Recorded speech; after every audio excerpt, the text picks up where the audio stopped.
Aqui vocês precisam ter paciência e muito cuidado. Lembra que eu falei que para formar uma proteína eu preciso juntar várias bolinhas, vários aminoácidos?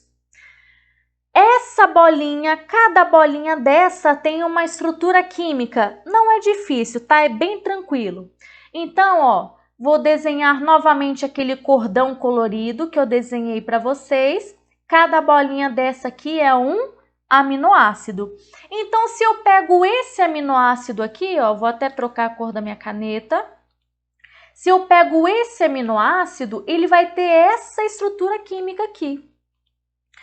Então, como que vai ser? Prestem atenção. Primeira coisa, o que um aminoácido tem? Quais são as partes de um aminoácido? Primeira parte que ele vai ter, um carbono central.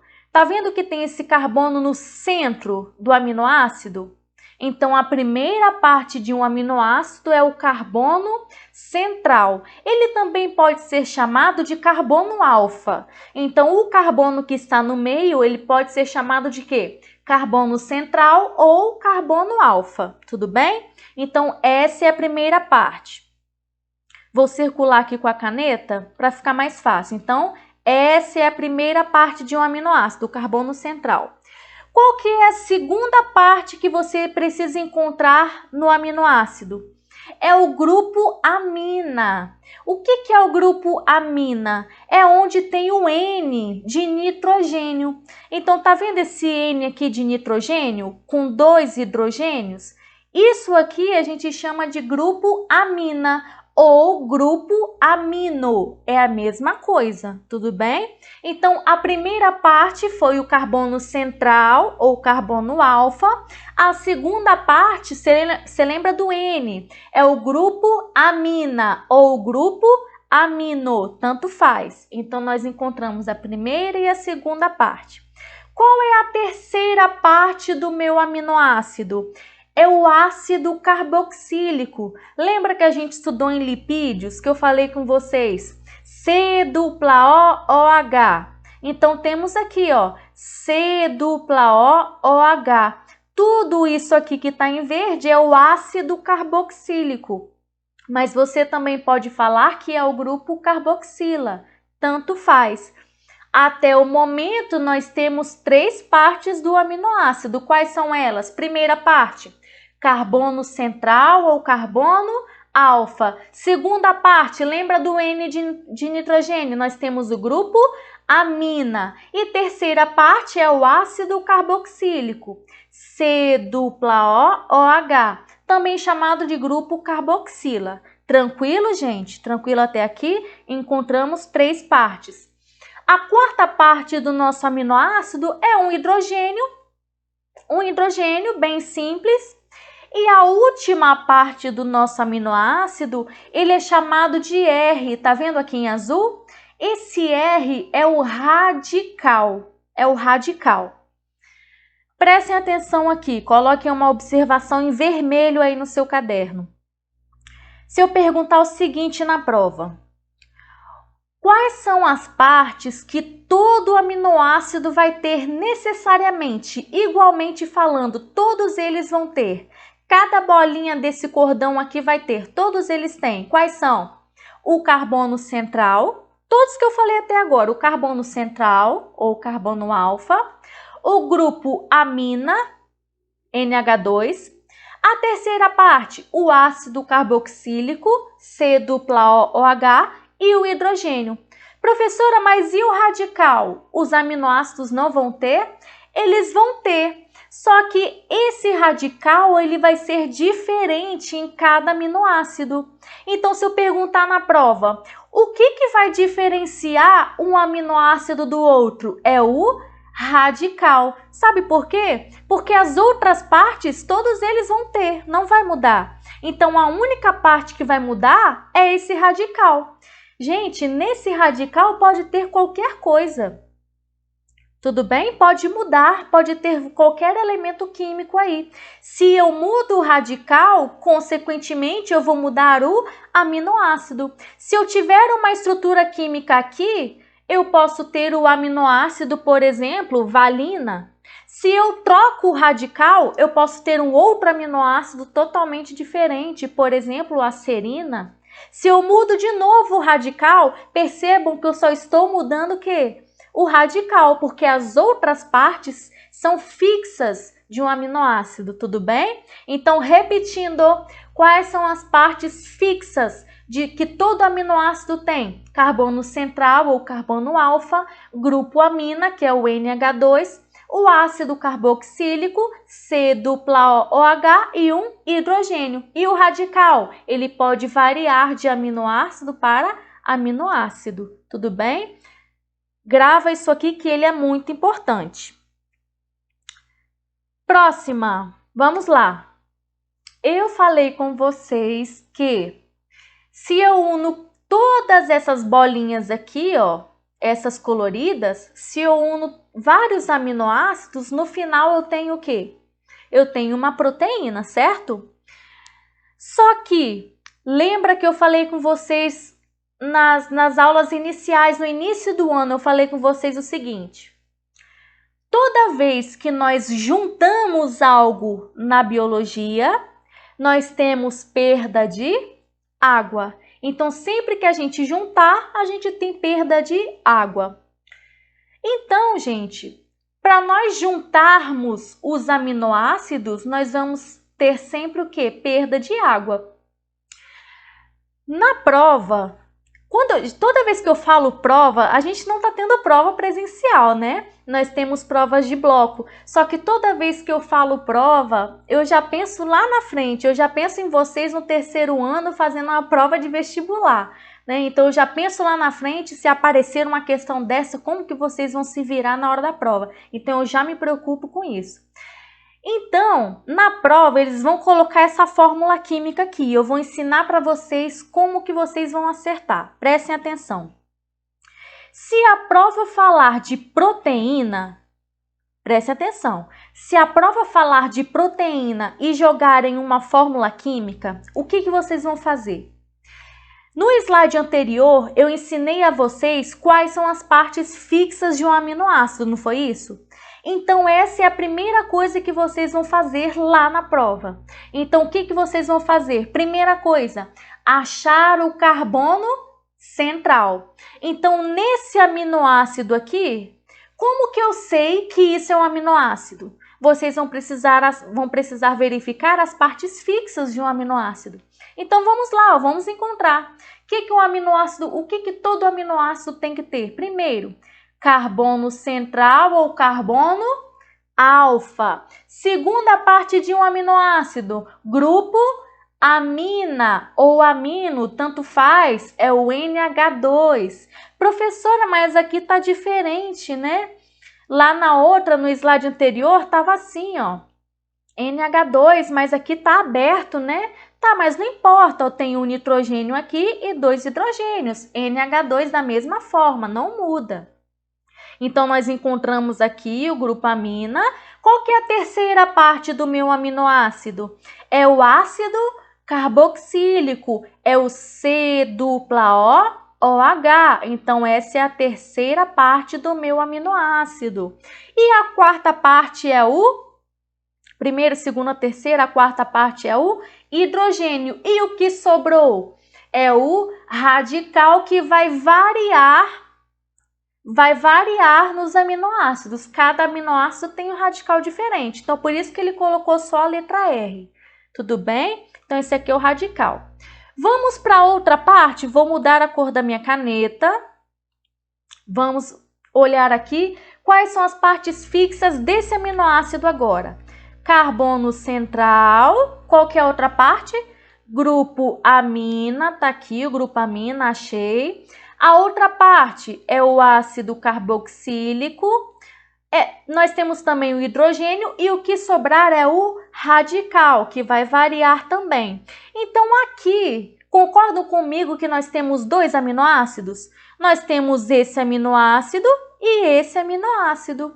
É como se nós tivéssemos aqui 2 bolinhas que nós precisamos juntar. Lembra aqui no cordão, ó, nós temos uma bolinha vermelha e uma bolinha azul. Para eu juntar uma bolinha vermelha com uma bolinha azul, para eu juntar esses dois aminoácidos, eu vou ter perda de água. Então, é isso que nós vamos fazer aqui. Cadê minha caneta? Vou apagar.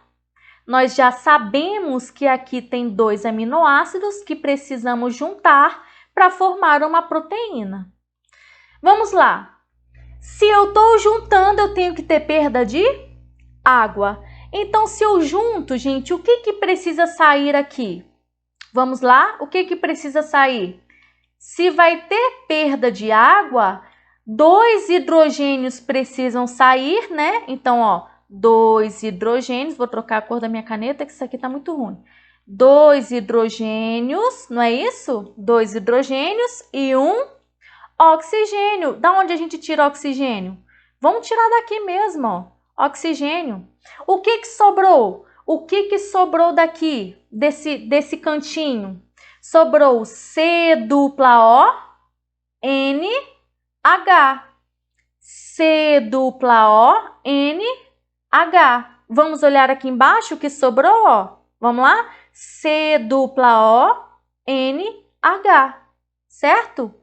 O que significa isso? C dupla O, N, H. Isso aqui significa o grupo chamado de amida.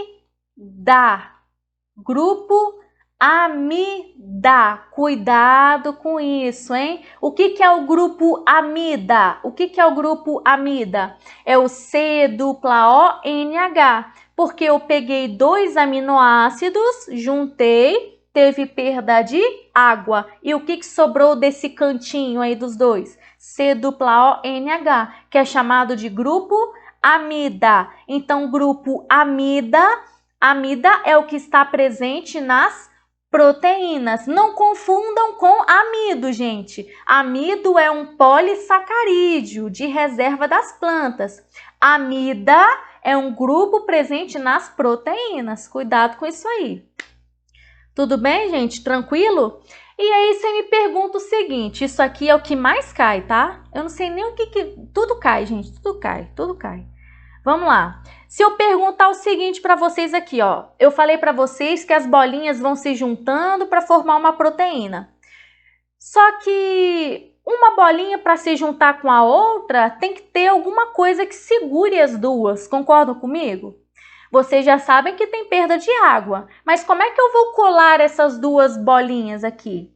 Através de uma ligação importantíssima nas provas. O nome dessa ligação, eu vou até circular ela aqui, ó. Não, vou apontar com laser. Tá vendo essa ligação que foi formada aqui para juntar os dois aminoácidos, as duas bolinhas? O nome dessa ligação se chama ligação peptídica. Esse nome aqui vocês vão decorar, hein? Ligação peptídica. Vou puxar uma seta. Coloquem aí no caderno, ó. O que é uma ligação? Já está escrito ali em cima, né? Estou escrevendo de novo. Ligação peptídica. Ligação peptídica é a ligação responsável pela união de aminoácidos. Aí na prova, ó, quando eu falo prova, já tô falando do Enem já que você vai fazer. Lá na prova eles vão falar assim, ó, a ligação responsável por unir os aminoácidos para a formação de uma proteína é chamada de ligação glicosídica. Errado, é ligação peptídica. Só vocês verem aqui, ó, que começa com a letra P, peptídica, você lembra de proteína, acerta a questão. Tranquilo? Próximo conteúdo aqui para a gente encerrar essa parte aqui um pouco mais complexa. As proteínas, elas têm estruturas, ou seja, as proteínas elas podem ter uma estrutura chamada de estrutura primária, as proteínas podem ter uma estrutura secundária, podem ter uma estrutura terciária ou podem ter uma estrutura quaternária. O que vai diferenciar? O que significa a estrutura de proteína? É quando uma proteína ela vai se enrolando. Então, se uma proteína ela não se enrola, deixa eu pegar aqui meu fone como exemplo aqui. Se eu tenho uma proteína que ela não se enrola, ou seja, ela tá lisinha assim, ó. Eu chamo ela de estrutura primária, que é esse primeiro exemplo aqui, ó. Tá vendo aqui, número 1? Estrutura primária. Eu tenho vários aminoácidos aqui, ó. Leucina, alanina, valina, glicina.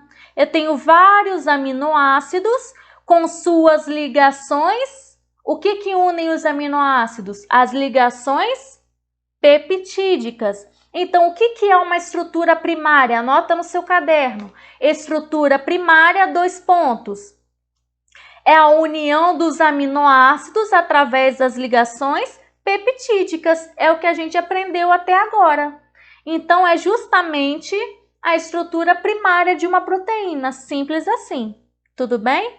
Agora, se eu falo de estrutura secundária, é porque a proteína ela já começa a se enrolar. Então, se eu pego essa proteína primária aqui, que só tem aminoácidos e ligações peptídicas, se eu pego essa proteína primária e começo a enrolar, vai estragar meu fone. Se eu começo a enrolar, eu formo como se fosse um fio de telefone, certo? Dessa forma, eu tenho a estrutura secundária. Aí tem aluno que me pergunta, professora, mas como que uma proteína que é primária, como que ela consegue se enrolar e virar secundária? Através das pontes de hidrogênio. Então, olha só, cuidado, hein? Na estrutura primária, qual é a ligação que eu tenho? Na primária, eu só tenho ligações peptídicas, somente, tudo bem? Aquela estrutura simples que eu falei para vocês, união de aminoácidos com ligações peptídicas, ponto. Mas se a estrutura primária quiser se enrolar, ela vai precisar de um auxílio, ela vai precisar de uma ligação diferente da peptídica, né? Porque a peptídica ela já tem. Então, ela precisa de ligações de hidrogênio ou pontes de hidrogênio para ajudar a se enrolar. Se eu pego a estrutura secundária, que tem o formato de hélice, também chamado de alfa-hélice, e enrolo ela ainda mais, eu tenho a estrutura terciária. Tudo bem? E se eu pego várias estruturas terciárias, eu formo uma estrutura quaternária. Então, gente, cuidado com isso. Isso aqui cai demais em prova. A estrutura primária da proteína, ela só tem uma ligação, que é aquela que toda proteína tem, que é a ligação peptídica. A partir do momento que a estrutura primária quer se enrolar para secundária, terciária, quaternária, ela vai precisar do auxílio das pontes de hidrogênio para fazer esse enrolamento. Tudo bem? Último ponto para a gente encerrar o assunto de proteínas é sobre desnaturação proteica ou desnaturação de proteínas. Eu vou falar isso como um exemplo. Vamos supor que você queira fritar um ovo. Então, a clara, ela é inicialmente transparente. Só que quando você joga na frigideira, ali nós temos altas temperaturas, né? A partir do aumento de temperatura, aquelas pontes de hidrogênio vão sendo desfeitas, né? Vamos supor que a gente tem aqui na clara do ovo, vamos supor que a gente tenha a estrutura terciária, aquela bem enroladinha, estrutura terciária. E se você joga a proteína do ovo na frigideira, o que acontece? Aquela estrutura terciária, ela começa a se desnaturar, a se soltar, formando o que? Nós temos o que nesse caso? A desnaturação da albumina, que é a proteína do ovo, né? Então, o que é desnaturação proteica? É quando uma proteína ela perde o seu formato e acaba perdendo também a sua função. A acidez também é um fator de desnaturação proteica e aqui eu vou dar um outro exemplo para a gente encerrar a nossa aula. Isso vai para as meninas, tá? Vamos supor que alguma menina tem o cabelo enrolado assim, igual ao meu, né? Enroladinho. E só que nesse dia a menina vai para uma festa e queira fazer uma chapinha no cabelo. Então aqui nós temos um tipo de proteína que é a secundária, que tem a queratina no cabelo, né? Aqui nós temos uma proteína E aí a chapinha tem o que nesse caso? Qual que é o fator? É a alta temperatura, é o fator de temperatura. E aí quando nós passamos a chapinha no cabelo e fica lisinho, nós desnaturamos temporariamente, pelo menos, a proteína do cabelo. E assim que o cabelo recebe a água, acaba hidratando e voltando ao aspecto original, tá? Então, a proteína ela pode se desnaturar de uma forma definitiva para sempre, como no caso do ovo, mas também nós temos também a desnaturação que é reversível no caso da chapinha de cabelo que eu falei com vocês. Tudo bem? Espero que vocês tenham gostado da aula. Qualquer dúvida, mande mensagem para mim pelo WhatsApp que a gente bate um papo sobre o assunto. Então, até a próxima aula e bons estudos!